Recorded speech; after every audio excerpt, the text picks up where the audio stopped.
नमस्कार. आज आपण एका अशा आदरणीय व्यक्तींचं इथं मुलाखत घेणार आहोत की जे ब्रह्मांड नायक बाळूमामा पाक्षिकाचे संपादक आहेत आणि आपल्या सर्वांचे आवडते आहेत.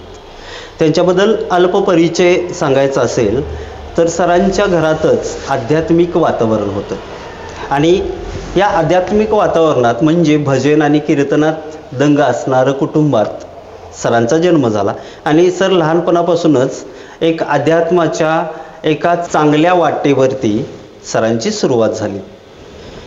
सर त्यानंतरनं संगीताचे धडे शिकू लागले आणि संगीताच्या माध्यमातून पुन्हा संतांचे अभंग आणि पुन्हा भजन आणि गायनात दंग झाले. त्यानंतरनं सरांनी अनेक विद्यार्थी घडवले आणि ते सुद्धा अत्यंत चांगल्या दर्जाचे विद्यार्थी घडवले. सरांच्याकडून घडलेले विद्यार्थी आकाशवाणीवरून सुद्धा अत्यंत चांगल्या प्रकारचे गायन केलेले आहेत. त्याचबरोबर सर स्वतः हार्मोनियममध्ये विशारद आहेत. वेबसिरीजच्या माध्यमातून सर्वांसमोर सरांनी मामांचा खरा इतिहास मांडण्यासाठी सुरुवात केली. बाळूमामा कृपा हे सदर ज्यावेळी चालू केलं त्यावेळी मामांच्या बरोबर ज्यांनी काम केलं होतं अशा सवंगडलेंना घेऊन सरांनी त्यांच्या मुलाखती घ्यायला सुरुवात केली. या मुलाखतीसुद्धा लोकांना खूपच आवडू लागल्या.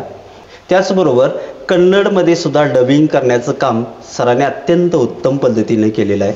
जसं महाराष्ट्रातल्या लोकांना मामांच्याबद्दल कळायला पाहिजे तसंच ते कन्नड बोलणाऱ्या लोकांना सुद्धा कळायला पाहिजे म्हणून हा सगळा खटाटोप. त्यानंतरनं सरांनी पाक्षिक चालू केलं जे अध्यात्मावर आणि निव्वळ अध्यात्मावर लिहिलं जातं म्हणून प्रिंट मीडियाच्या माध्यमातून पुन्हा एक पाऊल पुढे.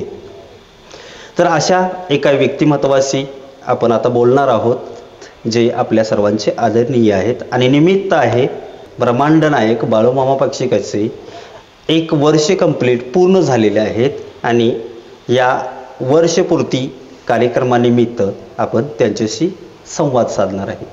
तर आता आपण बोलूया ब्रह्मांड नायक बाळूमामा या पाक्षिकाचे संपादक आदरणीय राऊत सर. राऊत सर नमस्कार. नमस्कार नमस्कार नमस्कार. ब्रह्मांड नायक बाळूमामा पाक्षिकाला 1 वर्ष पूर्ण होत आहेत. तर तुम्हाला याबद्दल काय म्हणावं असं वाटतंय? आता खरंच एक वेगळा टप्पा पार केल्यासारखं वाटतंय. समाधान वाटतंय की आपण एक काम करू शकलो की प्रिंट मीडियाच्या माध्यमातून म्हणजे जे वर्तमानपत्र आपण छापतोय पाक्षिक छापतोय त्या पाक्षिकाच्या माध्यमातून ज्या लोकांना यूट्यूबमधलं काही कळत नाही किंवा ज्या लोकांना यूट्यूब वापरता येत नाही अशा लोकांच्यापर्यंत आपण पोहोचू शकलो. म्हणजे आता इलेक्ट्रॉनिक मीडिया मोबाईल सगळ्यांच्याकडे असेलच असं नाही आणि फक्त मोबाईलवर आपण आत्तापर्यंत व्हिडिओ केले होते पण प्रिंट मीडियाच्या माध्यमातून आपण मोबाईल जे लोक वापरत नाही अशा लोकांच्यापर्यंत पोहोचू शकलो आणि तेच खरं समाधान या पाक्षिकाच्या माध्यमातून जाणवतंय. तर आता या पाक्षिकात येणारे सगळी जे काय माहिती असेल ती अध्यात्मावरच असते. अध्यात्मावर अगदी तुम्ही राम मंदिराला सुद्धा कव्हर केलेले आहे आणि भारतातल्या अनेक ठिकाणावरून येणाऱ्या बातम्या. अयोध्येचं राम मंदिर जे झालं त्यावेळेला राम मंदिराचे जे राम मूर्ती ज्यांनी बनवलेली आहे त्यांची मुलाखत या पाक्षिकाच्या माध्यमातून किंवा इलेक्ट्रॉनिक मीडियाच्या माध्यमातून घेण्याचं कार्य केलं. त्यावेळेला आम्ही म्हैसूर इथे जाऊन पोचलो. म्हैसूरमध्ये जाऊन त्यांचे प्रत्यक्ष जाऊन त्या ठिकाणी जाऊन मुलाखत घेतली. आता आपण जसं कॅमेऱ्यावर बोलतो तशी त्यांची मुलाखत आपण घेतली आणि पाक्षिकाच्या माध्यमातून सुद्धा ती मुलाखत आपण प्रकाशित झालेली आहे. आणि अगदी चांगली गोष्ट ही आहे सर की ह्या सगळ्या मुलाखती ऐकत असताना वाचत असताना अगदी ब्रह्मांड नायक बाळूमामा हे जे पाक्षिक आहे याच्यावरचा मामांचा जो फोटो आहे तो फोटो सुद्धा अनेकांनी आपल्या देवाऱ्यात ठेवलेला आहे. अगदी लोकांचं एवढं प्रेम मिळतंय म्हणजे काय सांगू. लोकांचं खरं एक आभार मानायला पाहिजे. काय आभार मानायला पाहिजे. लोकांच्याकडे हे पाक्षिक पोस्टाने जाते म्हणजे बाय पोस्ट आम्ही पाठवतो. कारण हे जे पाक्षिक घेणार आहेत ते एका गावापुरते मर्यादित नाहीत किंवा एका शहरापुरते एका तालुक्यापुरते किंवा एका जिल्ह्यापुरते मर्यादित नाही आहेत. हे जे आहेत ते सगळे महाराष्ट्रभर आहेत. महाराष्ट्रभर असल्यामुळे काय झालं आहे त्यांना पोचवायचं म्हटलं तर मग पोस्टाशिवाय पर्याय नाही, म्हणून आम्ही पोस्टाद्वारे ते पोचवायला सुरुवात केली. आणि आतापर्यंत असा अनुभव आला आहे की ज्या ज्या लोकांच्यापर्यंत हे गेलं आहे ती लोक पहिल्यांदा वर आम्ही मामांचा फोटो वर केलेला आहे. पहिल्यांदा फोटो आम्ही छापावं की नको हे आम्ही संभ्रमात होतो. मग मी आमचे एक कॅमेरामॅन आहेत विशाल मार्कड म्हणून, तर त्यांच्याशी मी संपर्क साधला. म्हणजे मी असं कधी मला अडचण एखादी आली तर मी नक्की एका जवळच्या व्यक्तीला विचारतोय की बाबा काय करावं या संदर्भात. मग त्यांना विचारलं, मामांचा फोटो छापायचा आहे, मामांचं नाव द्यायचं आहे, काय करावं. तर मी त्यांना म्हटलं की बरेच लोक म्हणतात की मामांचं नाव असं छापू नका किंवा फोटो छापू नका. तर त्यांनी मला त्यावेळेला सांगितलं की नाही, तुम्ही फोटो छापा, काय अडचण नाही. कारण पत्रिका ज्या छापल्या तुम्ही, म्हणजे ज्या भंडारा उत्सव असतोय किंवा कार्यक्रम वगैरे असतात त्या कार्यक्रमाच्या पत्रिका छापताय आणि पत्रिकेवर तुम्ही मामांचा फोटो छापताय, मामांचं नाव छापताय, मग आपल्या पेपरवर छापायला काय हरकत आहे. किंवा पेपरमध्ये कुठल्याही बातमी आली तर त्यावेळेला तिथं मामांचा फोटो दिला जातोय, मग आपण पेपरमध्ये फोटो छापायला काय हरकत नाही असं त्यांनी मला सांगितलं. मग त्यावेळेला मला जरासं बरं वाटलं की बाबा आपण मामांचा फोटो आपण वापरू शकतोय. आणि मग मामांचा फोटो आम्ही वापरला. बरोबर वर टायटल जे आहे, शीर्षक आहे, त्या शीर्षकाच्या बरोबर शेजारीच मामांचा फोटो आहे. आणि अगदी म्हणजे अगदी ते रूप बघितलं तर खरोखरच मामा तिथं साक्षात आहेत असं वाटतंय. शेजारी एक बकरीसुद्धा आहे, त्यामुळे ते अगदी साक्षात आहेत असं वाटतं. आणि अनुभव असा आहे की प्रत्येकाकडे पोस्टाद्वारे हे पाक्षिक पोचल्यानंतर प्रत्येकजण तो देव्हाऱ्यात पाक्षिक पोचतात प्रत्येकजण. बऱ्याच जणांचं असं हे मला देव्हाऱ्यात ठेवून फोटो काढून पाठवतात. बरेच लोकांनी त्या सगळ्या पाक्षिकांचा संग्रह करून फाईल केलेली आहे, म्हणजे भविष्यात कधी आपल्याला जर वाचायचं असेल तर अगदी ते चांगलं वाटावं ह्यासाठी त्यांनी पाक्षिकाचे फाईल्स टाकले. म्हणजे इतक्या लोकांना ते आवडू लागलेलं आहे. आत्ता सध्या 1 वर्ष झालं आहे, म्हणजे वर्धापन आता नुकताच 25 तारखेला आहे. तर ह्याच्या पुढचा सुद्धा प्रवास असाच होईल असं वाटते मला, कारण लोकांची तशी धारणा आहे, चांगल्या लोकांचा रिस्पॉन्स चांगला आहे. अगदी बरोबर आहे. आता तुम्ही म्हणताय तसं अनेक पाक्षिक किंवा वृत्तपत्र ज्यावेळी आपण घेतो त्यावेळी ते फक्त वाचायचं म्हणून घेत असतंय. हे वृत्तपत्र आपल्या घरी आल्यानंतर हे पाक्षिक ज्यावेळी आपल्याकडे येते, जशी माझ्या बाबतीत सांगायचं झालं तर आमच्या घरी ज्यावेळी पोस्टाने येतं त्यावेळी पहिल्यांदा ते आई आमच्या डोक्याला लावते. तर प्रत्येक व्यक्ती हे पाक्षिक पहिलं डोक्याला लावते, नंतर वाचते. ही पहिली गोष्ट आहे. म्हणजे एखादं पाक्षिक किंवा एखादं वृत्तपत्र पहिलं डोक्याला लावलं जाते, नंतर वाचलं जातं. तर हे सुद्धा अत्यंत समाधानकारक. आणि दुसरा ह्याला लागून एक प्रश्न असा आहे की अनेक जण अनेक गोष्टी करत असतात आणि त्याच्या मागे एक अर्थकारण असतं. बरोबर आहे. तर ह्याच्यात कुठेही दिसत नाही की इथं आपण आर्थिक गोष्टीसाठी काय करायला लागलं. इथं फक्त मामांच्यावरचं प्रेम, मामांच्या खऱ्या गोष्टी लोकांच्या पर्यंत पोहोचाव्या, आध्यात्मिक काही गोष्टी असतील त्या लोकांना खऱ्या कळाव्यात, यासाठी तुम्ही धडपडत असताय. मग ह्याचं अर्थकारण काही नसून सुद्धा एवढं सगळं सांभाळणे एवढं सोपं नाही. तर याबद्दल तुम्हाला काय वाटतं? अर्थ एक असा विषय राहुल की अर्थ हे टाळता पण येत नाही किंवा त्यापासून दूर जाता येत नाही. अर्थाशिवाय काय चालत नाही.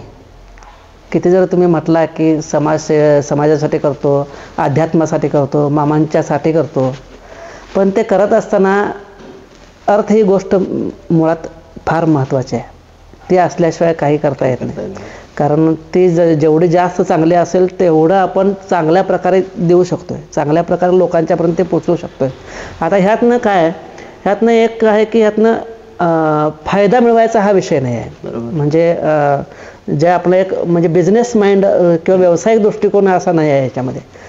फक्त विषय असा आहे की जास्तीत जास्त चांगल्या क्वालिटीचा आपण देऊ हे हा विचार केलेला आहे. म्हणजे आता एक उदाहरण जर द्यायचं झालं तर त्या पाक्षिकाचा जे पेपर आहे तो पेपर आम्ही 90 GSM वापरलेला आहे. आता 90 GSM आर्ट पेपर आहे तो पेपर कुठल्याच पाक्षिकाला पेपरला आतापर्यंत वापरलेला नाही. कारण का, जे पाक्षिक पेपर वगैरे असतात ते अगदी पातळ असतात. आमचा हा पेपर 90 GSM आहे, त्यामुळे जाड आहे. आणि पहिल्यांदा सुरुवातीला आम्ही एक पेपर काढला तो असा ग्लॉसी नव्हता तो, आणि आता सध्या आम्ही जो पेपर काढतो तो अगदी ग्लॉसी आहे. मग आता ही क्वालिटी जर पोचवायची असेल लोकांच्यापर्यंत, ग्लॉसी पेपर, आता मी विचार केला काय, मामांचं जे काय आपण लिहितोय सगळं, फोटो वगैरे छापतोय, तो ब्लॅक अँड व्हाईटमध्ये फोटो नसावा, तो फोटो कलरमध्येच असावा. बरं कलरमध्ये असला तर त्याचा पेपर चांगला असावा, तो खराब होऊ नये, लोक कशाला पण ते पेपर पुड्या बांधायला वगैरे वापरू नयेत, अशा क्वालिटीचा पेपर असावा. मग हे सगळं करताना अर्थाचा विषय हा 100% येतो. कारण तो पेपर त्याचं प्रिंटिंग वगैरे चार्ज बघितला तर महिन्याचा फक्त प्रिंटिंगचा खर्च 10,000च्या वर आहे. महिन्याचा फक्त प्रिंटिंगचा खर्च 10,000च्या वर जातो आहे. आणि बाकीचं मग डिझाईन वेगळं, हे सगळं त्याला भरपूर प्रोसेस आहे. पेपर एक काढायचा म्हणजे त्याला भरपूर प्रोसेस आहे. पहिल्यांदा त्या बातम्या गोळा करायला लागतात. बरं बातमीदार असतात बाहेरचे, पण मी स्वतः बातम्या लिहितोय. दुसऱ्यांचं नाव जरी असलं तर मलाच ते सगळं हे करावं लागतं. बरं ते बातम्या टायपिंग करून घ्यायच्या. टायपिंग करायला मोबाईलवर कधी कधी टायपिंग करायचं किंवा एखाद्या टायपिंग आर्टिस्टकडे द्यायचं, त्याच्याकडून टायपिंग करून घ्यायचं. टायपिंग केल्यानंतर ते परत डिझाईनवाल्याकडे जायचं. बरं डिझाईन करताना पण तिथं अडचणी, सगळ्यात महत्त्वाची अडचण आहे ते तिथं येते. काय येते की एखाद्या डिझाईनवाल्याकडे मी गेलो तर तिथं हा पेपरचं काम जे आहे ते फार म्हणजे लेंदी प्रोसेस आहे, म्हणजे फार मोठी प्रोसेस आहे पेपरची. डिझाईनची प्रोसेस मोठी कशी, डिझाईनवाल्याकडे एखाद्या गेल्यानंतर तिथं ते पेपर जे डिझाईन करायचं आहे ते काम लवकर संपत नाही. मग त्या दिवसभर आम्ही बसतो तो पेपर घेऊन. बरं त्या जो डिझायनर आहे त्याला दुसरी पण कामं घ्यावी लागतात. मग काही राजकीय डिजिटल बोर्ड छापायसाठी येतात किंवा कोण शिक्के बनवायसाठी येतं. ही सगळी माणसं मध्ये येतात आणि मग त्याला त्यांचं काम घ्यावं लागतं आणि मग हे बाजूला ठेवून ते काम घेतोय. असं असल्यामुळं ते बरंचसं फार म्हणजे एका दिवसाचं काम जे आहे, जे 8, 9, 10 तासात व्हायला पाहिजे ते 3-4 दिवस ते काम चालू राहतं. आणि तसं चालू राहिल्यामुळं मग फार म्हणजे मोठी प्रोसेस होते. मग डिझाईन झाल्यानंतर मग पुढं प्रूफ रिडिंगचं काम येते. प्रूफ रिडिंग म्हणजे काय की काना मात्रा वेलांटी त्याच्या सगळ्या चेक करायच्या. मग आम्ही निपाणीचे आमचे जामदार सर म्हणून आहेत त्यांच्याकडे आम्ही जातोय. निपाणी त्यांच्याकडे प्रूफ रिडिंग करून आणायचं. आणल्यानंतर मग आणि परत ते करेक्शन सगळे करायचे. म्हणजे जे काय काना मात्रा वेलांटी आहेत प्रत्येक ओळ आणि ओळ सगळे चेक करायचे आणि ते करेक्शन करायचं. मग हे सगळं प्रोसेस झाल्यानंतर मग प्रिंटिंगला येते. प्रिंटिंगला आल्यानंतर तिथं मग ते प्रिंटिंग क्वालिटीचं पाहिजे. कुठल्याही प्रिंटिंगवाल्याकडे जाऊन चालणार नाही. तर चांगल्या म्हणजे माझा एक उद्देश काय आहे यात, मी अर्थ का पाहिजे म्हटलो, कारण की जे मामांचं जे आपण पेपर देणार आहे तो अगदी हलक्यातला द्यायचा नाही. एकदम द्यायचा तर असा द्यायचा की मामांचं ते वाटलं पाहिजे. म्हणून तुम्ही म्हटला की अर्थ ह्याच्या गोष्टीचा विचार ह्यात करावाच लागतो. कारण दर 15 दिवसाला हा पेपर येतो आणि दर 15 दिवसाला हे सगळे खर्च आहेत. त्यामुळं फार मोठी काय म्हणतोय आपण त्याला, माझी ओढाताण भरपूर असे होते. 100%. आता मला पण हेच आपल्या प्रेक्षकांना पण सांगायचं आहे की जे सरांनी सांगितलं हे खूप मोठं काम आहे. म्हणजे अगदी आता उद्या चालू करायचं आणि मग ते आपण लगेच करू शकतोय असं म्हणण्यासारखं हे काम नाही. तरी मामांना, अध्यात्माला, आपल्या सनातन धर्माला फॉलो करणाऱ्या प्रत्येकाने ह्या कार्यासाठी आपली मदत करणं गरजेचं आहे. आणि सरांच्या या कार्याला आपण थोडाफार आपला हातभार लावायला पाहिजे.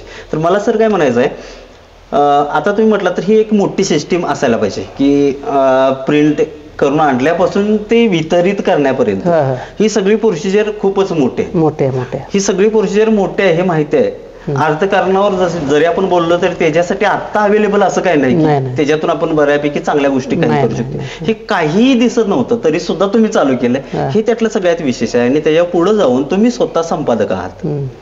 आपल्याला अध्यात्मावर लिहायचं आहे, अध्यात्मावरच सगळं बोलायचं आहे आणि खऱ्या गोष्टी लोकांच्या पर्यंत पोहोचवायच्या आहेत. आता जशी श्रद्धा तशी अंधश्रद्धा अशा 2 प्रकारात मोडणाऱ्या गोष्टी आहेत. आणि तुम्ही संपादक म्हणून तुमची इथं काय तारांबळ उडते का कधी? ह्या गोष्टीत मी शक्यतो अंधश्रद्धेच्या ज्या गोष्टी आहेत, म्हणजे जे शक्यतो निगेटिव्ह गोष्टी ज्या आहेत, आता मी पहिल्यांदा एक राजकीय गोष्टी टाळतोय त्यामध्ये टाकायच्या. राजकीय, त्यानंतर गैर आध्यात्मिक म्हणजे आध्यात्मिक नसणाऱ्या गोष्टी टाळतोय. ह्या 2 गोष्टीबरोबरच आणखीन एक मी काय पाळतोय की अध्यात्माच्या बातम्या ज्या जाताना बातम्या त्यामध्ये निगेटिव्ह बातम्या काय जाऊ नये. निगेटिव्ह बातम्या काय जाऊ नयेत. म्हणजे कशा, अंधश्रद्धेच्या जर बातम्या आपण टाकायच्या नाहीच आहेत. शिवाय काही घटना होतात अध्यात्माच्या बाबतीत सुद्धा, चुकीच्या काहीतरी घटना होतात, तर त्या घटना लोकांच्यापर्यंत पोचू नयेत. म्हणजे आता उदाहरण जर द्यायचं झालं तर मागं जे आदमापूरमध्ये झालं आणि आदमापूरमध्ये झाल्यानंतर कोल्हापूरमध्ये मोर्चा निघाला. तर तो मोर्चा निघाला तर त्याची बातमी जर गेली तर तिथं नाव बदनाम कोणाचं होईल, तुमचं होणार नाही, माझं होणार नाही, त्या मोर्चा काढणाऱ्यांचं होणार नाही किंवा मोर्चा बघणाऱ्यांचं होणार नाही, नाव बदनाम कोणाचं, मामांचं होणार आहे. त्यामुळे अशा बातम्या शक्यतो टाळलेल्या आहेत. ह्यातून फक्त आणि फक्त चांगल्या बातम्याचं लोकांच्यापर्यंत पोहोचवायचं किंवा मामांचा चांगला प्रसार, मामांच्या मुलाखती आहेत, चांगलं घेण्यासारखं भरपूर आहे, बोधकथा आहेत त्यामध्ये, त्यानंतर चिंतन हा विषय आहे, संपादकीय आहे, आध्यात्मिक शब्दकोड आहे त्यामध्ये. तर ह्या सगळ्या गोष्टीतून किंवा बऱ्याचशा चांगल्या आपल्या अवतीभोवती होणाऱ्या घटना आहेत, ह्या सगळ्या गोष्टीतून चांगल्या पोचवायचा प्रयत्न आहे. अंधश्रद्धेला फाटा द्यायचा, चुकीच्या बातम्यांना, नकारात्मक गोष्टींना फाटा द्यायचा, फक्त सकारात्मक गोष्टीच त्यामध्ये घ्यायचा, असा आमचा अट्टाहास आहे म्हणा. 100% बरोबर आहे. आणि अध्यात्म म्हणजे थोडक्यात काय, माझ्या मते अध्यात्म म्हणजे एक ऊर्जा आहे. ऊर्जा आहे ते वाचल्यानंतर येणारी ऊर्जा. म्हणजे थोडक्यात जर मला कुठं बाहेर जायचं असेल किंवा अनेकांच्या घरात मी बघितलेलं आहे की त्याला कुठं बाहेर जायचं असेल घरातल्या व्यक्तीला, तर आई किंवा आजी असते ती आपल्याला अंगारा लावत असते. तो अंगारा लावण्यात जी ऊर्जा आहे, त्या आजीकडून मिळणारे जे आशीर्वाद आहेत, थोडक्यात तुला कोणाचीही नजर लागू नये, ही ऊर्जा घेऊनच तो बाहेर पडतोय. किंवा मी अंगारा लावून आलोय, मी देवाचा अंगाला, ही ऊर्जा त्याला भरपूर काय देऊन जाते. तर हे सुद्धा असंच आहे की आपण जे देतो ती ऊर्जा द्यायला पाहिजे, तर ती ऊर्जा सुद्धा तितक्याच चांगल्या प्रकारे पोचायला पाहिजे, ह्याची तुम्हाला काळजी घ्यावीच लागते रोज. आणि ते आम्ही वाचत असताना नेहमी आम्ही ते वाचत असते. आणि एवढं देशभर, आता तुम्ही काल परवा कुंभमेळ्यासाठी सुद्धा इथून गेला होता, आणि कुंभमेळ्याचं अंतर इथून तिथपर्यंत खूपच मोठं आहे. म्हणजे सहजासहजी हा प्रवास सहज आणि सोपा नाही. तर तुम्ही तिथं गेल्यानंतर तुम्हाला तिथला आलेला अनुभव काय सांगाल? तिथं पहिल्यांदा आम्ही इथून अयोध्येला गेलो, कारण प्रयागराजचे जे हे आहे, प्रयागराजला भरपूर जाण्यासाठी भरपूर गर्दी होती आणि तिथला विमानाचा तिकीट चार्ज किंवा रेल्वेचा तिकीट चार्ज सुद्धा भरपूर होता. आणि त्यामुळे प्रयागराज टाळून आम्ही पहिल्यांदा अयोध्येला गेलो. आणि अयोध्येला गेल्यानंतर पहिल्यांदा, आता अयोध्येच्या ठिकाणी आलोय म्हटल्यावर पहिला श्रीरामाचं दर्शन. विशेष गोष्ट काय झाली माझ्या बाबतीत की मी गेलो होतो कुलदेवताला आमच्या, म्हणजे देवानं कसं करून घेतलं बघा सगळं, की कुलदेवताच्या दर्शनाला मी दर पौर्णिमेला जातो. बरोबर. आणि पौर्णिमाच होती त्या दिवशी, पौर्णिमेच्या निमित्तानं मी कुलदेवताला गेलो होतो. कुलदेवाचं दर्शन घेतलं आणि तिथनं कृष्णा तरबुणे म्हणून आमचे मित्र आहेत, त्यांना फोन केला आणि असं असं जायचं, तिथं ठरलं आमचं. तिथनं मी घराकडनं जाता डायरेक्ट तिकडेच निघालो, म्हणजे आहे या कपड्यानेशी तिकडं निघालो. मग एक तर ही गोष्ट चांगली झाली की कुलदेवताच्या दर्शनानं त्या प्रवासाची सुरुवात झाली. तिथून गेलो श्रीरामाकडं. श्रीरामांचं अयोध्येला मी ह्याच्यापूर्वी एकदा गेलो होतो, पण आता जे गेलो तिथं अयोध्या पूर्वीची जर बघायला गेली तर पूर्ण खंडर होतं असं म्हणायला हरकत नाही. कारण जो रामपथ होता, रामपथाला साईडनं जे घरं होती ते सगळे घरं, पाडलेले घरं वगैरे अशी सगळी होती, म्हणजे खंडर टाईपच होतं. अजून मंदिर बांधलेलं नव्हतं, अगदी असं म्हणजे भकास असं दिसत होतं सगळं. कारण रामनवमीला आम्ही गेलो होतो राम मंदिर बांधायच्या आधी. आणि आता जर जाऊन बघितलं, खरोखर तिथल्या प्रशासनाचा आभार म्हणायला पाहिजे की इतकी सोय आणि इतकी सुंदर व्यवस्था तिथं केलेली आहे भक्तांची किंवा येणाऱ्या जाणाऱ्यांची. जाणाऱ्या भक्तांना अजिबात त्रास होत नाही, जाताना दर्शन घ्यायला त्रास होत नाही, त्यानंतर जवळ काय साहित्य असलं तर ते साहित्य ठेवायला त्रास होत नाही, प्रसाद घ्यायला त्रास होत नाही. आज त्रास होत नाही म्हणजे काय, गर्दी होते, लाईनमध्ये फार मोठीच्या मोठी रांग आहे, एवढं पब्लिक तिथं येते, भरपूर म्हणजे भरपूर मोठे पब्लिक येते तिथं, पण एवढे मोठ्या संख्येने भक्त येतात तिथं. पण तरीसुद्धा त्यांचं मॅनेजमेंट जे आहे ते चांगलं त्याने केलेलं आहे. पिण्याच्या पाण्याची सोय म्हणा, दिव्याची सोय म्हणा, रहदारीची सोय म्हणजे जाण्या येण्याची सोय, ह्या सगळ्या गोष्टी बघितल्या फार सुंदर आहेत. आणि आज ज्यावेळी राम मंदिरात प्रवेश केला मी, म्हणजे कृष्णा तरबुणे आम्ही, तिथे एक व्यवस्था मला चांगली वाटली. काय पंढरपूरमध्ये काय केले एकच लाईन लांबच्या लांबपर्यंत असते, म्हणजे जवळजवळ 3-4 किलोमीटरपर्यंत रांग एकच लाईन असते. समजा लई लांब रांग जात असेल तर ते संत ज्ञानेश्वर हॉल तिथं असं वर चढवतात, म्हणजे भक्तांना, म्हाताऱ्या कोताऱ्यांना वर जायला अगदी अडचण होते, वर जाऊन खाली यायला अडचण होते.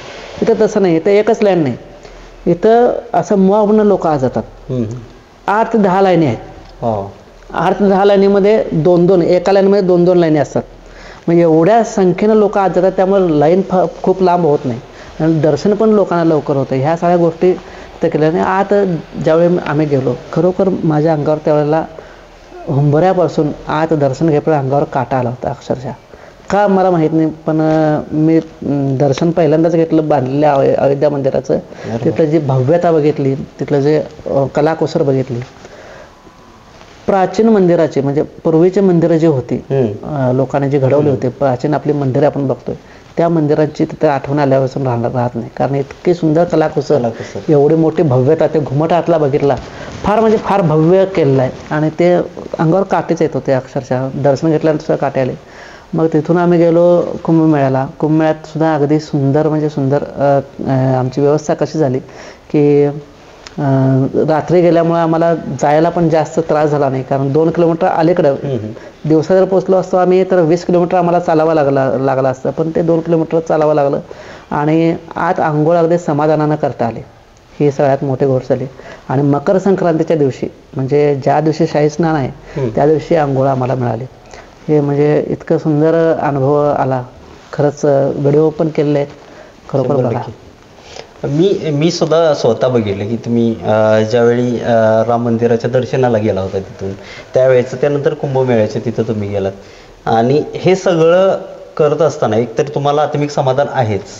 तुम्ही आत गेल्यानंतर तुम्हाला जे शहारी जाणवलेत ते शहारी वेगळे काही नाही, तर ते आपली श्रद्धा आहे. आणि तिथे त्या ठिकाणी आपण गेल्यानंतर मग ते आपण सर्वोच्च काहीतरी बघायला लागलं, म्हणून तुम्हाला आलेले ते शहारे. आणि तुम्ही तिथून घेतलेला जो अनुभव आहे किंवा तिथून लोकांना जे काय सांगायला पाहिजे, आपल्या भागातील लोकांना कळायला पाहिजे, आणि त्याच्यासाठी तुम्ही हे जे करताय ते खूपच मोठी गोष्ट आहे. कारण सगळ्याच लोकांना तिथं जाऊन हे अनुभवता येत नाही. आणि पुस्तकाच्या माध्यमातून असेल किंवा प्रिंट माध्यमातून असेल, तर हे लोकांना तिथं गेल्यानंतर तिथनं आलेले अनुभव सांगणार असं ह्याच्यावरून आपल्याला कळत असतं. तर हे सगळं करताय तुम्ही, अतिशय चांगला हा मार्ग आहे. 100% सनातन धर्म हा अत्यंत चांगला आहे आणि जगानं मान्य केलं आहे की भारत हा गुरु आहे जगाचा. तर आता या तुमच्या पुढच्या प्रवासात तुम्हाला आणखीन काय बदल लोकांच्यात व्हायला पाहिजे अध्यात्माच्या दृष्टिकोनातून, म्हणजे लोकांच्यातला बदल अजून कोणत्या प्रकारचा पाहिजे असं तुम्हाला वाटतं? लोकांनी काय करायला पाहिजे, लोकांच्यातलं मला एकच बदल अपेक्षित आहे की प्रत्येक जण बघतोय. आता मी यूट्यूब चॅनल एक, मला वाटतं तुम्ही माझ्यावर होता, किती 10 वर्ष झालं हे सुरू आहे. 2014 पासून श्रीखंड फिल्म पहिल्यांदा आली, त्यानंतर जे सुरू झालं हे, तर त्यानंतरचा प्रवास आता इतकी वर्ष हे चालू आहे. आतापर्यंत 1000च्या वर व्हिडिओ झाले, 1,80,000 काहीतरी सबस्क्रायबर झाले. आता एवढा मोठा हा प्रवास झाला, पण एकालाही वाटलं नाही की आपण पण असं करावं. एकालाही वाटलं नाही की आपण पण असं काहीतरी करावं, हे करावं. मला लोकांच्याकडनं एवढीच अपेक्षा आहे की आपल्या चरितार्थासाठी जे आपण करतोय किंवा आपल्या पैशाच्या पाठीमागं किंवा आपलं पोट भरण्यासाठी म्हणा, असं म्हणू आपण, पोट भरण्यासाठी आपण जे करतोय, आपलं कुटुंब चालवण्यासाठी आपण जे करतोय, त्यातनं वेळ काढून थोडा वेळ तरी देवासाठी आपण किंवा अध्यात्मासाठी किंवा समाजासाठी आपण थोडा वेळ तरी आपण द्यायला पाहिजे. मग त्या गोष्टीसाठी 1 तास द्या, 1 मिनिट द्या, 2 तास द्या, पूर्ण दिवस द्या, पूर्ण आयुष्य द्या, ज्याचा त्याचा प्रश्न आहे, पण थोडा वेळ तरी तेवढा समाजासाठी. कारण आपण मला एवढंच म्हणणं आहे की जन्माला आल्यानंतर आपण जमिनीला ओझं बनून जायचं नाही. जन्माला सगळं जे काय आपले 4 आश्रम आहेत ते सगळे केले, म्हणजे लग्न, त्यानंतर वानप्रस्थाश्रम, हे सगळं केले आणि खाला पिलाने गेला, ह्याला काहीच अर्थ नाही. म्हणजे भगवद्गीतेत सुद्धा सांगितलं की कर्माला महत्त्व आहे, कर्म करायला पाहिजे. बरं, कर्म करताना सुद्धा एक गोष्ट अशी आहे की समाजासाठी जे काय करणार आहे, अध्यात्मासाठी जे काय करणार आहे ते फार महत्त्वाचं आहे. आणि लोक शक्यतो ह्या गोष्टीकडं वळत नाहीत. आता सध्याचं चित्र जर बघायला गेलं तर माझ्यासारखं असे व्हिडिओ करणारे बरेचसे तयार झाले असते. ह्यातनं काही इन्कम नाही, त्यामुळे इकडं कोणी येत नाही. ह्यातनं काय मिळत नाही माहीत आहे लोकांना, त्यामुळे इकडं कोणी येत नाही. बरं, इकडे येत नाही, यायला पाहिजे लोकांनी, असं माझं मत आहे की थोडा तरी वेळ असं माझ्यासारखं व्हिडिओ मी म्हणतोय आता की 10 वर्ष झालं तर अजून संपणार राहुली, अजून बऱ्याचशा किती मुलाखती अजून घ्यायच्या आहेत. म्हणजे मी पूर्ण वेळ देऊन सुद्धा हे संपणार सगळं. म्हणजे मला वाटतं काय माझ्यासारख्या अशा अनेक 10 जणांनी केलं तर हे काम लगेच सोपं होईल. संपल लगेच काम आहे.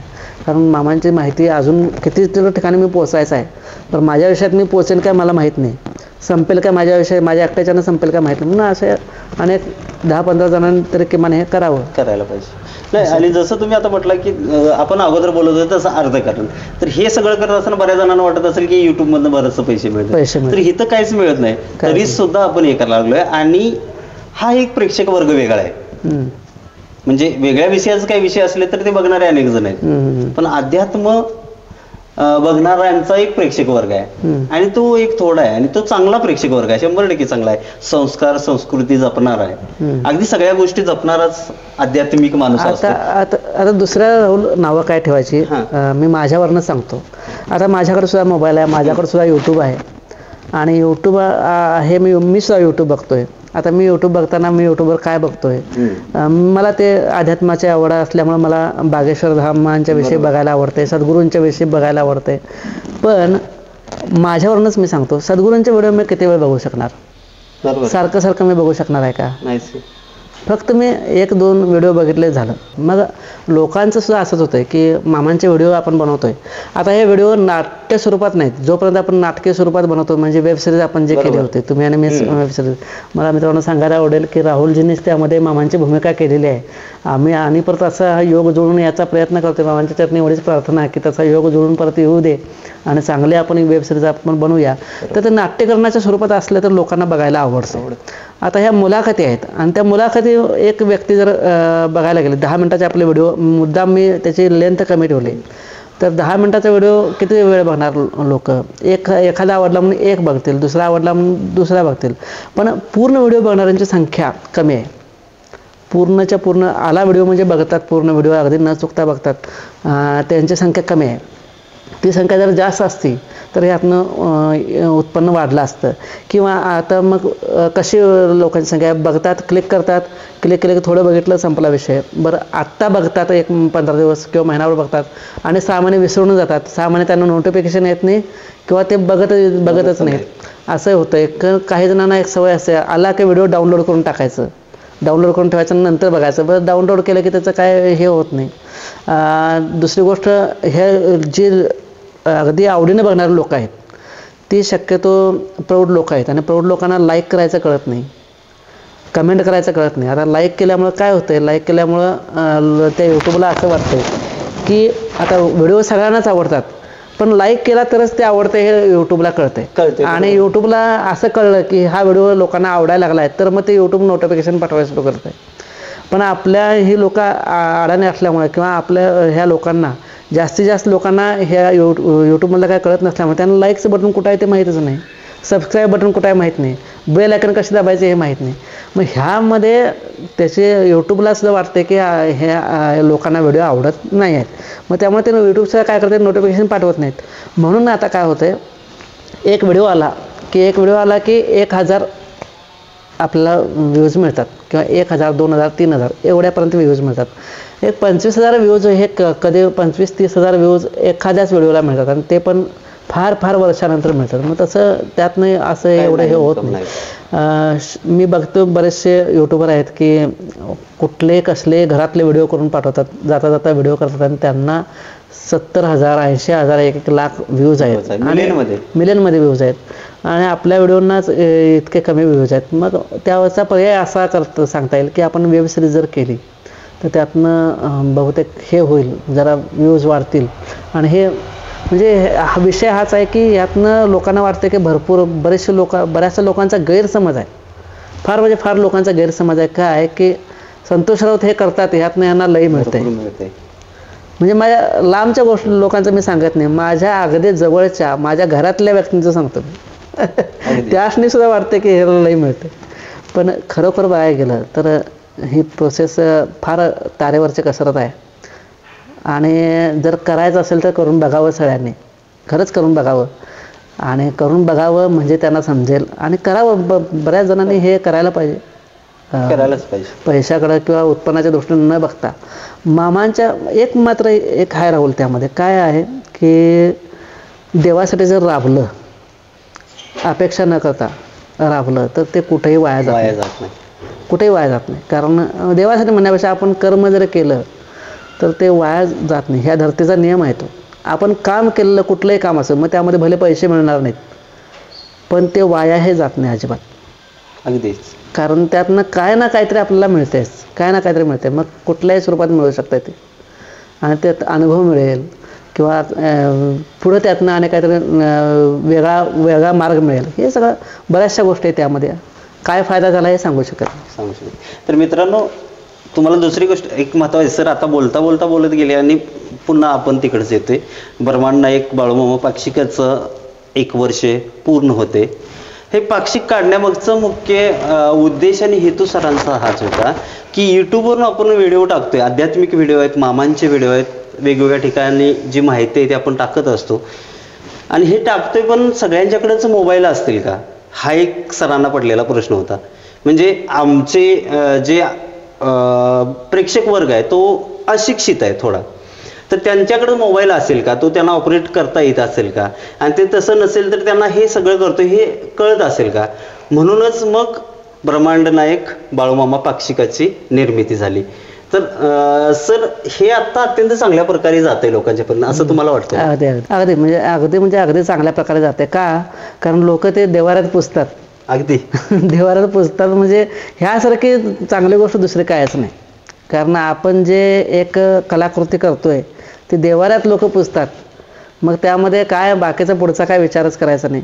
बाकीचा पुढचा न विचार करता एक त्यामध्ये आहे की बऱ्याचशा लोकांनी ते सबस्क्राईब म्हणजे काय, त्याचं वार्षिक वर्गणी भरून ते आपल्याकडे चालू करायला पाहिजे. मी विनंती करतो ह्या माध्यमातून लोकांना की ह्या पुढे सुद्धा बऱ्याचशा लोकांनी त्यामध्ये वार्षिक वर्गणी भरून ते सुरू करावं पाक्षिक, जेणेकरून आम्हाला आणखीन चांगल्या प्रकारे ते देता येईल. मला आता आम्ही एक दर्जा हा ठेवलेला आहे पाक्षिकाचा, तो दर्जा खाली येऊ नये एवढीच माझी अपेक्षा आहे. तो दर्जा आहे तो तसाच राहावा किंवा त्याच्यापेक्षा वाढावा हे माझं हे आहे. कारण आत्तापर्यंत ज्यांनी साप्ताहिकाचं काम केलं राहुल, म्हणजे आमच्या गडिंग्लज भागामध्ये सुद्धा साप्ताहिकाचं काम करणारे आहेत, निपाणीमध्ये आहेत, कोल्हापूरमध्ये आहेत, तुमच्या गगनबावड्यामध्ये आहेत. तर ही सगळ्या प्रत्येक ठिकाणी जे काही साप्ताहिक करतात त्यांना विचारा जाऊन, राजकीय बातम्या घेतल्याशिवाय साप्ताहिक चालवणं कठीण आहे. एक जण राजकीय व्यक्तींच्या घरी पडीक जाहिराती मिळवण्यासाठी. बरोबर. काय राजकीय बातम्या असल्याशिवाय, राजकीय जाहिराती असल्याशिवाय हे चालवणं नामुमकिन आहे. नामुमकिन म्हणजे नामुमकिन, अगदी अवघड आहे.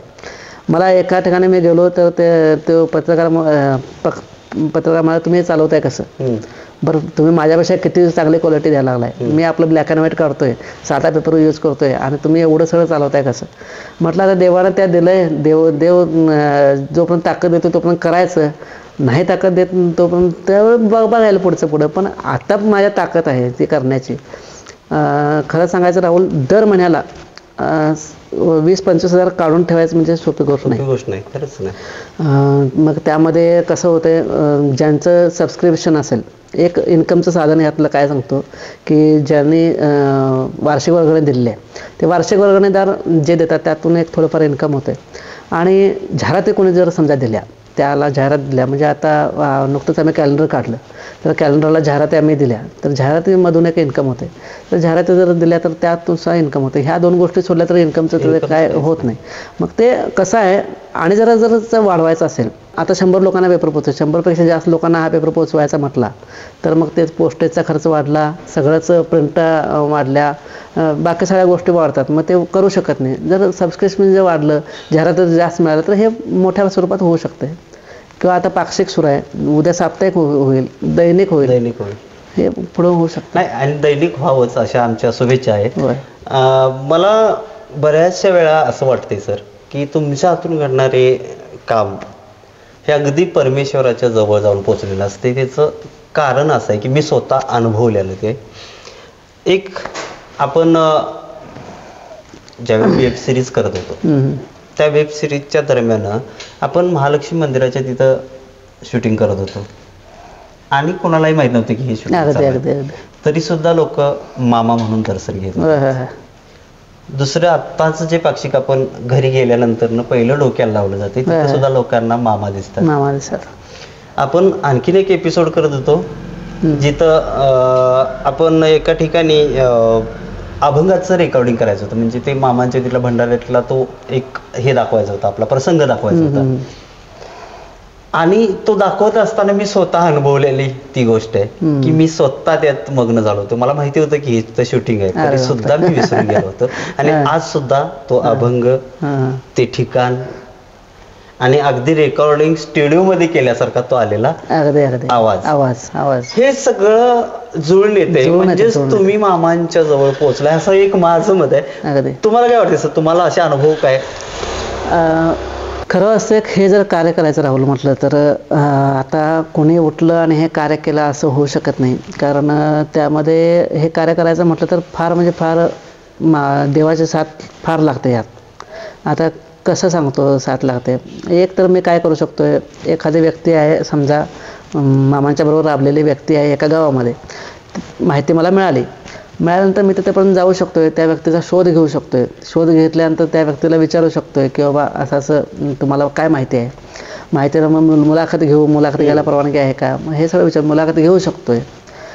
तिथेपर्यंत पोचून मग येऊन परत एडिट करू शकतोय, एडिट करून ते टाकू शकतोय. पण त्या व्यक्तीला अगदी प्रेमानं सांगण्याची बुद्धी देणं, त्या व्यक्तीला अगदी सगळं ते आठवणं पहिलं, किंवा त्या सांगण्याची मानसिकता त्याची तयार होणं, हे म्हणजे प्रत्यक्ष देवाच्या हातात आहे. हे म्हणजे आपल्या हातात नाही आहे ह्या गोष्टी. कारण का, मी ज्यावेळेस शूटिंग घेतलं त्यावेळेला ती व्यक्ती अगदी फ्रीली बोलवतो, मी अनुभव घेतला असा, अगदी चांगल्या प्रकारे बोलवतो. त्यानंतर ज्यावेळेला एक 4-5 दिवसांनी आपण ज्यावेळेला गेलो त्यावेळेला अनेकदा सांगा म्हटलं तर त्या व्यक्तींना त्या स्वरूपात सांगता येत नाही, त्या स्वरूपात सांगता येत नाही. म्हणजे हा एक अनुभव आहे, ते देवाच्या हातातली गोष्ट आहे. किंवा प्रत्येक ठिकाणी गोष्टी जुळवून आणणं, त्यावेळेला त्या ठिकाणी तो माणूस तिथं हजर असणं, हे सुद्धा अनुभव देव देतात. आणखीन दुसरी गोष्ट काय, ज्या व्यक्तींच्याबरोबर मी जाऊन पोचणार आहे, आता समजा एका गावात मला माहिती मिळाली असं तिथं, म्हणजे एका दुसऱ्या व्यक्तीकडून समजलं की असे ते व्यक्ती तिथं आहे, त्यांनी मामांच्याबरोबर राबलेले आहेत. मग ज्यावेळी मी त्यांच्याकडे जातोय तर त्यांच्याकडे गेल्यानंतर मला असं समजतंय की आधी 1-2 दिवस किंवा 1 दिवस मामा त्यांच्या स्वप्नात आलेले असतात, बकरी त्यांच्या स्वप्नात आलेले असतात, किंवा काय तर त्यांना दृष्टांत झालेला असतो. म्हणजे प्रत्येक ठिकाणी असं झालं, असं एकही ठिकाण राहिलं नाही की बाबा इथं गेल्यावर मला तर त्या व्यक्तीने तसं सांगितलं. प्रत्येक जणाने मला सांगितलं की आधी आम्हाला असं झालं होतं 2-4 दिवस आधी. मग हे देवाची कुठेतरी साथ आहे. आणि हे केव्हा साथ मिळते, ज्यावेळेला तुम्ही प्रामाणिकपणे त्यामध्ये काम करताय, प्रामाणिकपणे ज्यावेळेला देवाच्या आपण समाजापासून लपवू शकतोय, समाजाला फसवू शकतोय, स्वतःच्या मनाला फसवू शकतोय, बरोबर, आपल्या स्वतःला सुद्धा आपण फसवू शकतोय, पण देवाला आपण फसवू शकत नाही. आणि चांगलं जर काम करत असाल तरच देव साथ देतोय. आजपर्यंतचा अनुभव आहे की ह्या कामात ज्याने म्हणजे मामांच्या कार्यात ज्याने चुकीचा मार्ग धरला, ती माणसं आजपर्यंत टेकलेली नाहीत. त्या माणसांना त्या वेळेला त्यांना शिक्षा झालेली आहे. मग ह्या गोष्टी इथं फार जपून कराव्या लागतात. आणि तुमचा व्ह्यू अगदी चांगला पाहिजे. व्ह्यू काय पाहिजे की इन्कमच्या दृष्टीने इकडे बघायचं नाही. आता मग मला इन्कमच जर मिळवायचं असलं तर मी मस्तपैकी कुठेतरी जागा घेऊन आदमापूरमध्ये हॉटेल बांधून, म्हणजे आता त्यांना नावं ठेवायचे आहेत मला, पण माझ्या मनात आलेला विचार सांगतो, इन्कम जर करायचं असलं तर हॉटेल म्हणून निवांत आपण दर अमावस्याला येतात लोक, सगळे येतात, भरपूर आपण कमवू शकतो त्यातनं. इन्कम मिळवायचं तर त्या गोष्टी आहेत, पण ह्या गोष्टी मी 2 मिनटं थांबवतो आणि प्रेक्षकांना सांगावं असं वाटतं की सर हे अत्यंत चांगले व्यक्तिमत्व आहे. म्हणजे ते आणि आम्ही अगदी मित्र जवळचे आहे, आणि याच्यापेक्षाही ते माझ्या भावासारखे आमचे रिलेशन आहे. सरांना स्वतः चेक लिहून दिलेली लोक मी स्वतः बघितलेले आहेत. आम्ही 8 ते 10 जण सरांच्या मागे लागलो होतो की सर तुम्हाला हे चेक घ्यायला पाहिजे, हे पैसे तुम्हाला ह्याच कार्यासाठी वापरा, पण ह्याची गरज आहे तुम्हाला. तर सरांनी ते अजिबात स्वीकारलेले नव्हते.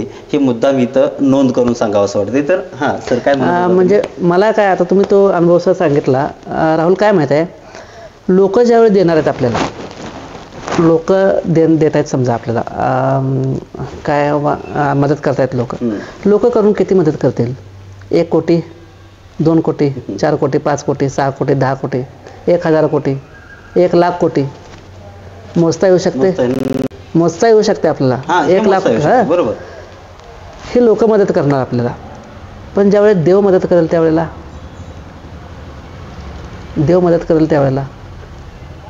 म्हणजे देव मदत करेल त्यावेळेला त्या मोजता न येण्यासारखं असणार आहे, ते घ्यायला शिकायला पाहिजे. लोक मदत करतात, आज 10 रुपये मदत करतील, 100 रुपये, कोण 1000, कोण 10,000, 25,000, 30,000, हे सगळे मदत करतील. पण ज्यावेळेस ते करण्यापेक्षा देवाकडनं जे मिळणार त्यावेळेला, म्हणून माझा उद्देश त्यावेळेस तेच होता चेक न घेण्यामागचा, की ह्यामधनं आपल्याला हे करायचं नाही. ज्यावेळेस देव देईल त्यावेळेला असं देणार आहे की बस, आणि पैसा म्हणजेच काय समाधान नाही. जर देवानं जर ठरवलं तर भरपूर देऊ शकतो, पण अजून तसं मला देवानं बऱ्यापैकी अजून हे केलं नाही. तर नाहीतर मी आता इथं सेटअप चांगला झाला असता. आता एकच मोबाईल आपण एक लावला आहे, इथं चांगलं 3 ट्रायपॉड चांगले, असं 2 इकडं 2 लाईट झाले असं चांगले, कसले ह्याचे लाईट, पोल्ट्रा लाईट असं, वरनं एक लाईट असता चांगलं. आम्ही उजेडासाठी एवढं धडपडा लावलो आहे. हे सगळं सेटअप असतात. 3-4 कॅमेरामन असते. आता आमचा तुकाराम एकच बसला इथं, पण 1, 2, 3 कॅमेरामन इथं, प्रोफेशनल कॅमेरामॅन असते. हे सगळं अजून सेटअप आपला व्हायचा आहे, पण तो मामांच्या मनात असेल त्यावेळेस वेळेला होईल, आणि तोपर्यंत आपण वाट बघायची. तर मित्रांनो, हे व्यक्तिमत्व म्हणजे राऊत सर, म्हणजे वेगळं काय सांगा नका. तुम्ही नेहमी त्यांना बघितलेलं आहे, जे काय गोष्ट सांगतील ते खरं सांगत असतात. कधीही दिखावा केलेला नाही, कधीही आम्ही काहीतरी वेगळं आहे हे दाखवलेलं नाही. जी रियालिटी आहे ती त्यांनी सांगितलेलं आहे. मामांच्याबद्दल जी माहिती सांगितली ती सुद्धा रिअल जागेवर जाऊन, अगदी मामा ज्या ज्या ठिकाणी राहिले होते त्या त्या ठिकाणी सर पोचलेले आहेत. आणि हे सगळा प्रवास दाखवत असताना सरांचा स्वतःचा प्रवास आपण बघत असतो, आणि सरांच्या आतमधलं सुद्धा खरेपण आपण बघत असतो. हे सगळं सर आपल्याला सांगत असतात आणि ते करत असतात. ते करत असताना सरांना घरातून मिळालेला जो प्रतिसाद आहे तो सुद्धा अत्यंत महत्त्वाचा इथं मला अधोरेखित करावा असं वाटतं. कारण आपल्या ह्या सगळ्या गोष्टींसाठी सपोर्ट देण्यासाठी आपल्या घरातली माणसं किती आग्रही आहेत त्याच्यावर ह्या सगळ्या गोष्टी डिपेंड आहेत. तर सर, मला वहिनीने तुम्हाला एवढं छान, आता एवढ्या वर्षी हे कार्य चालू आहे, अगदी रात्र दिवस तुम्ही ते काय विचारच करत नाही की आपल्याला फक्त मामांचं कार्य पुढं न्यायचं आहे, आणि त्यासाठी तुम्ही हे सगळं करत असताय. हे करत असताना घराकडे तुम्ही किती वेळ देऊ शकता? माझं एक नशीब आहे राहुल, माझं लग्न होतं त्यावेळेला तुम्ही साक्षीदार होता त्याचे. बरोबर. माझं लग्न ठरलेलं होतं त्यावेळेला, आपण त्यावेळेपासून तुम्ही बघताय. माझं एक नशीब असं आहे की मला चांगला जोडीदार मिळाला. कारण का, तो पण माझ्यासारखाच विचार करणारा, म्हणजे कसा की पैशाचा जास्त न विचार करणारा, पैशाकडे जास्त किंवा रंगरंगोटी जास्त किंवा फॅशनची हौस जास्त, असं मला हेच पाहिजे मला तेच पाहिजे असं न म्हणणारा. मी जर वेळ दिला नाही तर काय अडचण नाही, कधी येणार आहे तेवढं सांगा, विषय संपला, असा एक जोडीदार चांगला मिळाला. एक मला ते मामांचं म्हणजे महाराजांचा, गगनगिरी महाराजांचाच प्रसाद म्हणायला पाहिजे. कारण त्यावेळेस मी तिथं गगनबावड्याला होतो आणि देवाची सेवा म्हणजे दर सोमवारी भजनाला जात होतो. मला हे मामांचं कार्य जे मिळालं ते महाराजांच्या आशीर्वादानंच. या निमित्तानं सांगायला आवडेल, महाराजांचा आशीर्वाद मला मिळाला, महाराजांचं शिष्यत्व मला मिळालं, म्हणजे मी त्यांना गुरु म्हणून मानलं, आणि तिथूनच मला आशीर्वाद मिळाल्यानंतर माझं पुढच्या आयुष्याचा सगळा उद्धार माझा हा झालेला आहे. आणि मामांचं कार्य मला करण्याची, म्हणजे एवढ्या सगळ्या लोकांच्यामध्ये मलाच काल निवडलं मामांनी, हे म्हणजे महाराजांचा आशीर्वाद आहे. महाराजांनी मला सांगितलं तू जा तिकडं, कुणाच्या तरी माध्यमातून काहीतरी तिथं अडचण आणली आणि तू इथनं सोडून जा तिकडं आणि ते जाऊन तिथं कर, हे सांगितलं. समजा ह्यात अनेक गोष्ट झाली होती. कोल्हापूरला नोकरी आली होती, कोल्हापूरला म्हणजे एक चांगल्या शैक्षणिक संस्थेमध्ये नोकरी आली होती, पण ती पण नोकरी देवानं कुणाच्या तरी माध्यमातून काढून घेतली. अगदी म्हणजे मी तिथं प्रमाण झालो असं निवांत आयुष्यभर चांगल्या संस्थेत आत्तापर्यंत 70-80-90 हजार पगार घेऊन निवांत राहिलो असतो. पण ते सुद्धा मामाने अगदी तोंडाजवळ आलेला घास काढून घेतला आणि मग तिकडे गेलो मी. ह्याला मला ह्याच्या पुढचा प्रश्न हाच विचारायचा आहे की ह्या समाजात आता चांगली लोक आहेत यांना त्रास जास्त आहे, किंवा चांगुलपणच मग शाप आहे का काय, हा एक प्रश्न परत तयार होते. चांगलं वागणं हे शापच आहे का काय? म्हणजे आता तुम्ही म्हणताय तसं अगदी तोंडाला आलेली नोकरी सुद्धा गेली, हे तुमच्या चांगुलपणामुळे गेले असं मला असं वाटतंय की काही गोष्टी आपण चांगुलपणा म्हणत त्या आपल्या हातातून निघत जातात आणि मग ह्या चांगुलपणाचा त्रास सुद्धा तुम्हाला झाला असेल, मग त्याच्याबद्दल तुम्हाला काय म्हणायचं? नाही, आता तुम्ही म्हटला की नोकरी ती चांगुलपणामुळे गेली, असं काय होत नाही. ती नोकरी चांगुलपणामुळे गेली हे म्हणणं राहुल खरंच चुकीचं आहे. कारण का ती नोकरी गेल्यामुळे चांगलंच झालं माझं. चांगलं झालं म्हणजे कुठली कोल्हापूरची नोकरी पण सांगतोय आणि बावड्यातली नोकरी पण सांगतोय. चांगलं काय झालं की हे काम करण्याची संधी मिळाली.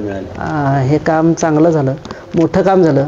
हे काम म्हणजे आता एका पिढीपुरतं मर्यादित नाही राहून आपण नोकरीत काय केलं असतं, 4-5 पिढ्या, 4-5 एजच्या लोकांना असं शिकवलं असतं, म्हणजे मुलांना शिकवलं असतं. कितीतरी मुलं आपल्या हातून शिकून तयार झाली असती. पण हे जे कार्य आहे हे पिढ्याने पिढ्या चालणारं कार्य आहे. पिढ्याने पिढ्या म्हणजे आत्ता आम्ही व्हिडिओ करून ठेवलेत, याचं तर तुम्हाला माहीतच आहे. आपण पुस्तकात सुद्धा याचं हे करणार आहे. हे आपण गेल्यानंतर कितीतरी पुढं पिढ्या, आता संत ज्ञानेश्वरांच्या समाजावरून किती वर्ष झाली, इतके वर्ष पुढं गेल्यानंतर सुद्धा म्हणजे 2021 आहे, 2031, 2031, 3021, 4021, 5021 काय करून बघा. तेवढ्या सगळ्या पिढ्या हे कंटिन्यू राहणारं वर्क आहे, हे काम आहे. कारण श्रीपाद वल्लभाने काम केलं होतं, दत्त महाराजांचं हे करायचं, दत्त महाराजांचं कार्य जगासमोर मांडवायचं. नृसिंह सरस्वती स्वामींनी केलं होतं दत्त महाराजांचं जगासमोर कार्य आणण्याचं. पंत महाराजांनी काम केलं होतं. आता मी काय त्यांच्या इतका मोठा नाही, पण मला एक संधी मिळाली की मामांचं जे कार्य आहे ते लोकांच्या समोर मांडायचं आणि कुणाच्या माध्यमातून मांडायचं, मामांच्या बरोबर राबलेल्या व्यक्तींच्याकडून मांडायचं. मग कुठल्या स्वरूपात मांडायचं की आता लोकांना सांगून कळत नाही. पूर्वी कथा प्रवचनं ऐकायची सवय होती, ते कळत नाहीत.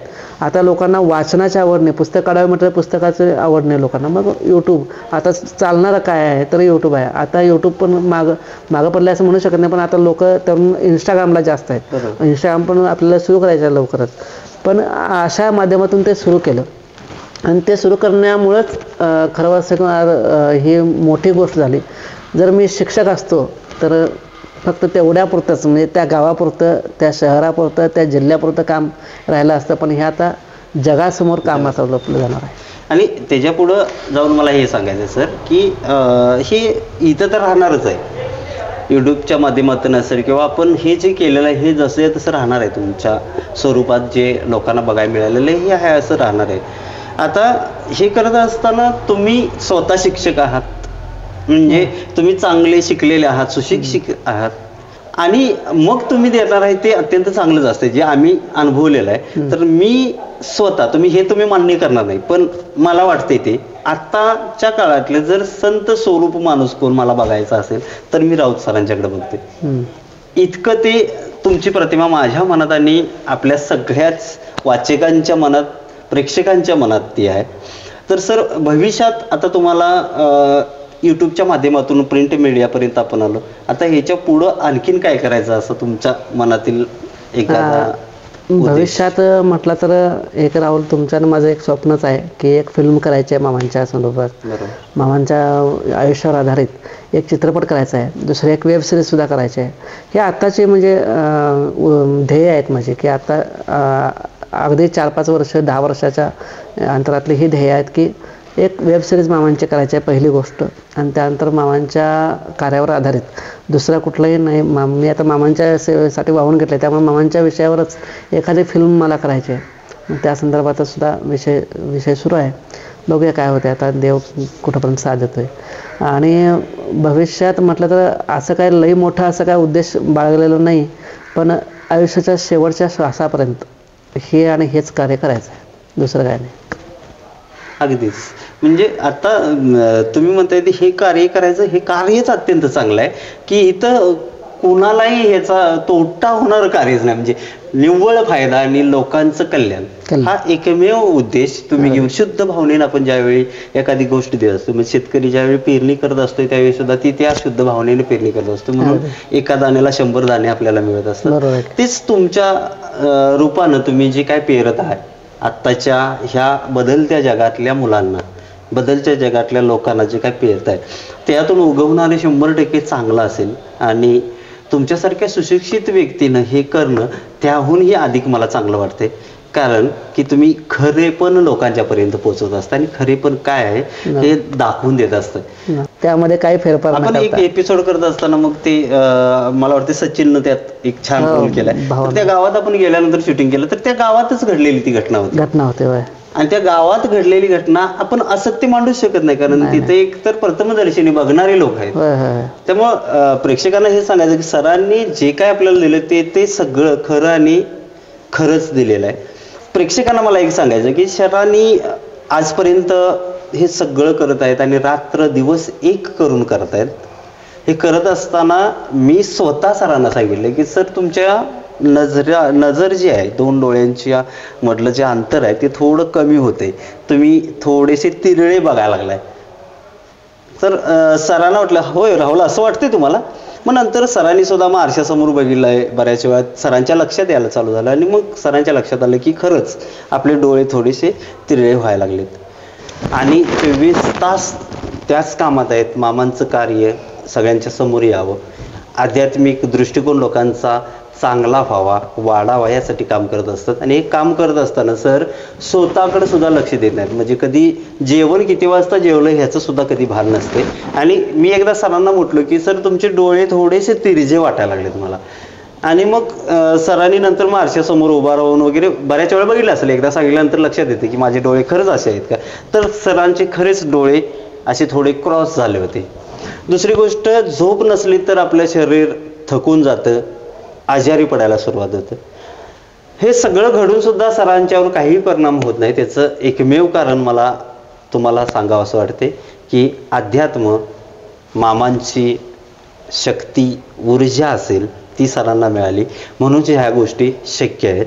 सर तुम्हाला ह्याच्याबद्दल काय म्हणायचं? राहुल, काय गोष्ट कसं आहे, सुरुवातीला माझं एक हे कसं होतं, म्हणजे सुरुवातीला काम करताना की कुठलंही आता आवडीचं कार्य जे असतंय, आता मामांच्यावर अगदी आतोनात प्रेम असतंय. लहानपणापासून मामांच्या इथं सप्त्याला वगैरे जाऊन मामांच्याविषयी माहिती मिळाली आणि कीर्तनातनं वगैरे सारखं त्या अध्यात्माचा एक पगडा बसला. कीर्तनासारखं ऐकायचो मी आणि म्हणजे कीर्तनाच्या साथीला जात होतो, चाल वगैरे करायला किंवा हार्मोनियमच्या साथीला वगैरे जात होतो. ते कीर्तनाकारांचं सगळं विचार डोक्यावर पुन्हा अध्यात्माची आवड लागली. आणि ज्यावेळी आपण आवडीचं काम करतोय त्यावेळी एकदम असं ताकदीनं करतोय. मग तिथं करताना असं कसलं भान ठेवत नाही, मागची काळजी किंवा कसली शरीराची काळजी आपलं काय ठेवत नाही. तसं एक माझं सुरुवातीपासून हे होतं की मी हे काम करायला कसलंच भान असायचं नाही मला, म्हणजे कशाचा विचारच करायचो नाही मी. ह्या कामात शिरलं की हेच काम. आणि तशातनं काय झालं, मी उन्हात सारखं फिरून ह्या सोरायसिस झाला. म्हणजे इथं हेच पूर्ण असे त्वचा पांढरी झाली माझी. म्हणजे उन्हात असं गाडी असं हे करून इथं पूर्ण माझं फुल शर्ट घालायचं सवय आहे मला, त्यामुळे इथंपर्यंत काय झालं नाही, चेहऱ्याला काय झालं नाही, पाया अंगभर काय हे होतं. इथं हँडग्लोव्ज घातल्या नसल्यामुळं गाडीवर असं हे करून इथं ऊन पडून हे सगळं पूर्ण पांढरं झालं मध्यंतरी. आणि अजून सुद्धा त्याचे डाग आहेत. इथं झूम करून जर बघत असेल तर बघू शकता, इथं अजून माझ्या हातावर डाग आहेत. तर ते एक झालं. आणि दुसरी गोष्ट आणखीन एक काय झाली, मी म्हणजे आता लहान मुलांना मोबाईल बघू नका असं म्हणतात लोक. का बघू नका म्हणतात? कारण अशा बातम्या बऱ्याचशा तुम्ही बघितलं असेल, यूट्यूबवर पण बातम्या येतात किंवा पेपरमध्ये सुद्धा बातम्या येतात. मोबाईल बघून मुलांचे डोळे असे तिरके झालेले आहेत, मोबाईल सारखं बघून.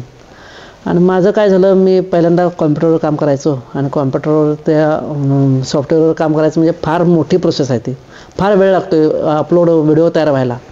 मग दुसरं पर्याय काय निवडला मी, मोबाईलचा पर्याय निवडला. मोबाईलवरच एडिटिंग करू लागलो आणि मोबाईलवरचं एडिटिंग कसं लवकर होते. आणि मग एडिटिंग मोबाईलवर करायला सुरू झाल्यानंतर सारखं मोबाईल बघणं व्हायला लागलं. एडिटिंगला 1 तासभर तरी वेळ लागतोय. मग सारखं त्या रोज व्हिडिओ टाकायचं, त्यामुळे सारखं मोबाईलमध्ये बघायला लागायचं.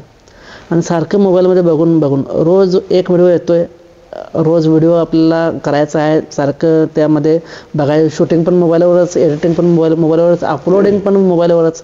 ही एवढी प्रोसेस सगळी मोबाईलवरच असल्यामुळं सारखं मोबाईलकडे बघून मला वाटतं ते तुम्ही म्हणताय ते डोळ्याचं तिरळेपणा जर असं आला. आणि आता असे म्हणजे आता काय ते न बोलण्यासारखा विषय आहे तो, मला सांगायचं म्हणजे पण ते अवघड वाटते. तुम्ही विषय काढला, मला त्यावेळी पण कसं तरी वाटलं, कारण ते एक न्यूनगंडाची भावना येते तशी बघायला गेलं तर. कारण लोक बघताना पहिल्यांदा नजरेकडेच बघतात, पहिल्यांदा नजरेकडेच बघतात, दुसरं काय बघत नाहीत. आणि नजरेकडे बघितल्यानंतर लोकांची ती प्रतिक्रिया पहिल्यापासून जर समजा त्याला तसं असेल तर ते काय हरकत नाही, पण आत्ता जर झालं असेल तर ते फार म्हणजे ते सहन करायचे फार अवघड आहे. मग ते तसं झालं. अजून सुद्धा त्याच्यावर प्रोसेस सुरू आहे, डॉक्टरांना वगैरे दाखवलेलं आहे. हळूहळू त्याच्यावर काय इलाज होतं बघूया. पण ते आता थोडं मोबाईलची सवय मला बंद करायला पाहिजे.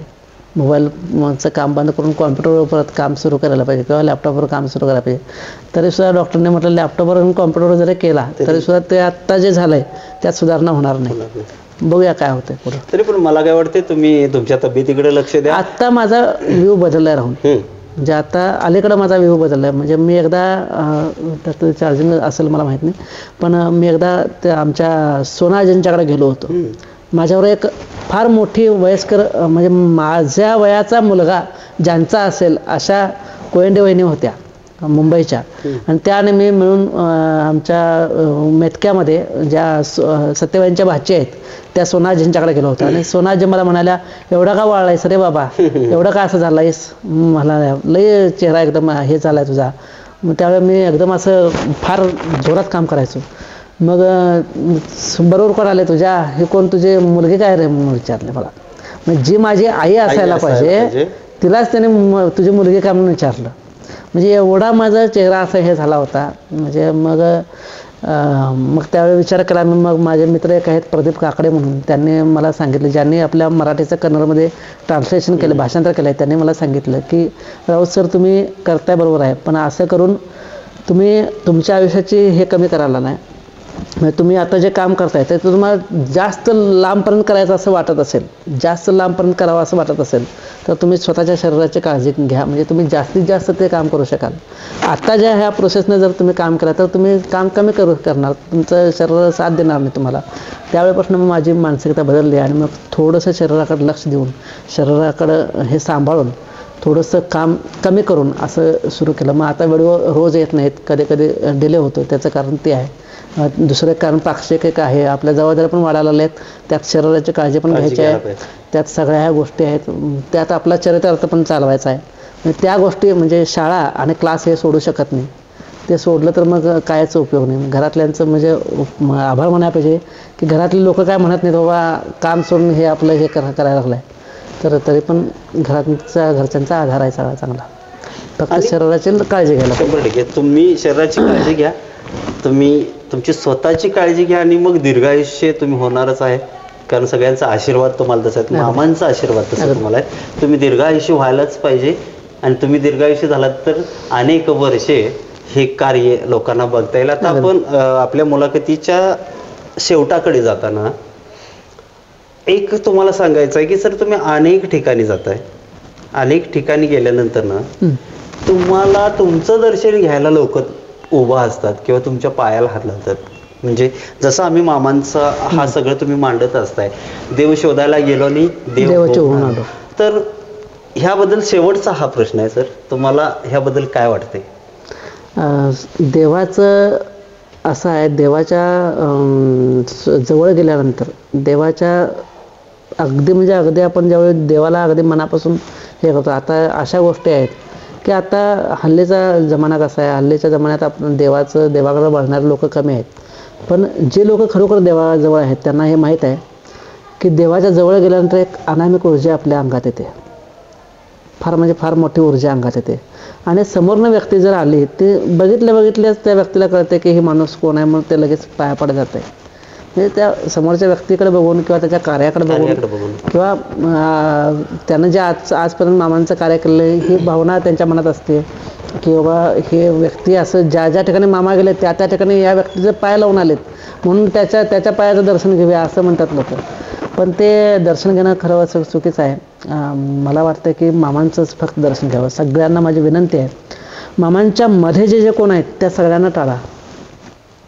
फक्त आणि फक्त मामांचे चरण पकडा. मामांच्या मध्ये जे कोण आहेत म्हणजे माझ्याबरोबरच अनेक लोक असतील त्या सगळ्या लोकांना टाळायचं आणि फक्त आणि फक्त मामांच्याकडे जायचं. कारण फक्त आणि फक्त मामाच तुम्हाला तारू शकणार आहेत, मधली लोक अजिबात तारू शकणार नाहीत. मधली लोक काय एक आधार असतो, मधल्या लोकांच्या त्यांचा एक आधार घेऊन त्यांचं एक शिकवण घेऊन पुढे जायचं असतं. पण शक्यतो शेवटी जे सत्य आहे ते भगवान शंकर आणि भगवान खुद्द ब्रह्मांड बाळून आहेत. तर आता आपण ही जी मुलाखत ऐकली, मुलाखत ऐकत असताना तुम्हाला अनेक गोष्टींचा उलगडा झाला असेल. सरांना भविष्यात या आध्यात्मिक कार्यासाठी देव चांगली शक्ती देव, चांगलं आरोग्य देवो आणि हे कार्य सरांच्याकडून अत्यंत चांगलं आणि अधिक चांगलं होऊ दे म्हणून आपण सगळ्यांनी शुभेच्छा देऊया. आणि त्या अगोदर एक गोष्ट तुम्हाला सांगावं असं वाटतं की आपला प्रेक्षक वर्ग एवढा मोठा आहे, आपला कुटुंब एवढं मोठं झालेलं आहे की ज्या ठिकाणी आता महाराष्ट्रभर जिथं जिथं जाईल तिथं तिथं राऊत सर म्हणून विचारलं जातं आणि राऊत सरांची ओळख या सगळ्या महाराष्ट्रभर पोचलेली आहे. तर सर तुम्ही प्रत्येकाच्या मनामनात आहातच, प्रत्येकाच्या नजरेसमोर आहात. तुम्ही करताय ते काम अत्यंत उत्तम आहे. हे काम असंच पुढं चालू राहू दे आणि ब्रह्मांड नायक बाळूमामा पाक्षिकाचं 1 वर्ष पूर्ण झालेलं आहे. आता इथून पुढं ते आणखीन चांगल्या प्रकारे लोकांच्या समोर येऊ दे आणि अनेक वाचक वाढू द्यात. त्याचबरोबर तुमचं कार्य आणखीन चांगलं होऊ दे अशी आपण ब्रह्मांड नायक बाळूमामांच्याकडं प्रार्थना करूया आणि ही मुलाखत इथंच संपूया. धन्यवाद. धन्यवाद. बोला बाळूमामांच्या नावानं चांग